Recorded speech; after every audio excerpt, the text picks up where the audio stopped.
Hi friends, welcome to Satya creations. అంతరిక్షంలో చిక్కుకున్న Sunitha Williams నిజంగా సేఫేనా? ఆమె భూమికి తిరిగి వస్తారా లేక రారా? వాస్తవానికి నెల రోజుల క్రితమే సునీత విలియమ్స్ అంతరిక్షం నుండి భూమికి చేరుకోవాలి. కానీ ఇప్పటి వరకు ఆమె రాకపోవడానికి గల కారణాలేంటి? దాదాపు 2 నెలలు కావస్తున్నా ఇంకా సునీత విలియమ్స్ ఇంటర్నేషనల్ స్పేస్ సెంటర్లోనే ఉన్నారు. సునీత విలియమ్స్తో పాటు బచ్ విల్మోర్ అనే మరో ఆస్ట్రోనాట్ కూడా అంతరిక్షంలో చిక్కుకుపోయి ఉన్నాడు. ఇంటర్నేషనల్ స్పేస్ సెంటర్లో చేయవలసిన మెయింటెనెన్స్ వర్క్ గురించి ఈ ఇద్దరు ఆస్ట్రోనాట్లు జూన్ 5వ తేదీన బోయింగ్ సంస్థకు చెందిన స్టార్లైన్ క్యాప్సూల్స్లో ప్రయాణించి ఇంటర్నేషనల్ స్పేస్ సెంటర్కు చేరుకున్నారు. సునీత విలియమ్స్ గారు మైక్రోగ్రావిటీలో ఎక్స్పర్ట్. అంతరిక్షంలోని వాతావరణ పరిస్థితులపై సమగ్రమైన అధ్యయనం చేయడంలో సునీత విలియమ్స్ ఎక్స్పర్ట్. ఇప్పటి వరకు సునీత విలియమ్స్ 3 సార్లు అంతరిక్షంలోకి వెళ్లడం జరిగింది.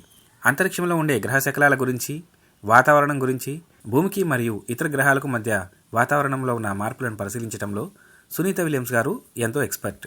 అయితే జూన్ 12వ తారీఖున భూమికి చేరవలసిన సునీత విలియమ్స్ ఇప్పటి వరకు చేరకపోవడానికి ప్రధాన కారణం సునీత విలియమ్స్ ప్రయాణించిన క్యాప్సూల్స్లోని హీలియం ఛాంబర్స్లో దాదాపుగా 5 నుంచి 6 లీకులు ఉన్నట్లు గుర్తించారు.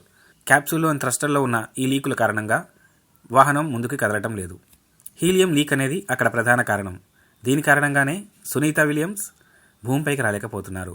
అయితే పరిస్థితి విషమించే వరకు నిమ్మకు నీరెత్తినట్లుగా ఉన్న అమెరికా ప్రభుత్వం, నాసా మరియు బోయింగ్ యాజమాన్యం ఏర్పాటు చేసిన ప్రెస్ మీట్లో ఆశ్చర్యకరమైన విషయాలు తెలియజేశారు. ప్రస్తుత పరిస్థితి ప్రమాదకరంగా మారిందని గ్రహించిన బోయింగ్ యాజమాన్యం హీలియం ఛాంబర్లో ఉన్న సమస్యను అధిగమించడానికి తాము ఎంతో కృషి చేస్తున్నామని, అయితే ఈ ప్రాబ్లం సాల్వ్ చేయడానికి దాదాపు 25 నుంచి 30 సార్లు పరీక్షలు నిర్వహించాల్సి ఉంటుందని, ఈ పని ఇప్పట్లో పూర్తయ్యేది కాదని, మరో నెల రోజుల సమయం పట్టే అవకాశం ఉన్నట్లు వివరించాయి.